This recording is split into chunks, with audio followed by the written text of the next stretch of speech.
Some breaking news this evening as the Cincinnati Bengals earlier today, they released Mike Pennel, and a couple of hours later, there's a tweet from Jason Anderson of Sports Radio 810 saying that Pennel is in Kansas City already and is expected to reunite with the Chiefs. And listen, I'll tell you what, this is actually a really good time to bring back Mike Pennel. I know the Chiefs have been rumored to be in the market to try to trade for a defensive tackle, but when you consider the defensive tackle position right now in Kansas City, you have Derek Nottie. He has not been doing real well. That's a guy who's been in Kansas City for a long time. He was with the Jets in the offseason and for training camp, but the Chiefs traded for him after the preseason, and unfortunately, he has not done very well for Kansas City. And then the rookie who they drafted in the second round out of Tennessee, a lot of upside and potential, Omar Norman Lott, unfortunately suffered a season-ending ACL injury, so he's no longer going to be playing this season. So the Chiefs have some holes in the middle of their defensive line right now beside Chris Jones, so they need some help up front, and I think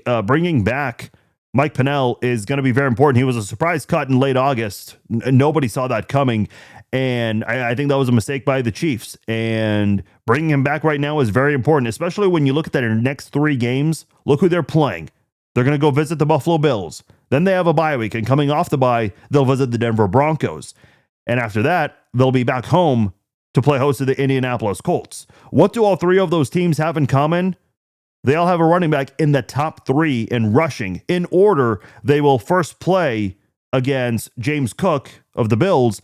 Then they'll go visit the Broncos, who have J.K. Dobbins. He's third in the league in rushing yards. And then Jonathan Taylor, who's been tearing it up this year, more rushing yards than anyone so far this season. That's the order where the Chiefs will see those three running backs in their next three games. So getting that defensive line help from Mike Pennel going to be very important.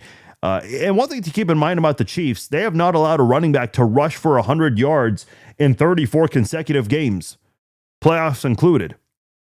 And that includes multiple matchups against guys like Saquon Barkley, Derrick Henry, and some other good running backs who they've faced during this stretch here. So having Mike Pennel back, who, again, going to practice, I would imagine, in these next 3 days, Wednesday, Thursday, and Friday, walk through on Saturday, along with a travel day to Buffalo.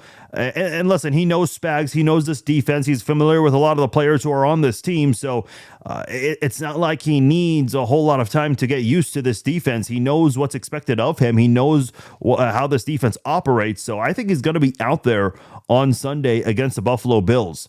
Having Mike Pennel is going to help Kansas City, especially in the next couple of weeks when they face some of these elite running backs. So thought it was a mistake back in late August, but hey, he's available now, and maybe there's still a chance the Chiefs go after another defensive lineman before the trade deadline. But for right now, this is a good move for Kansas City, and it's really going to help them in their next three games, which is by far going to be the toughest three-game stretch they have this regular season.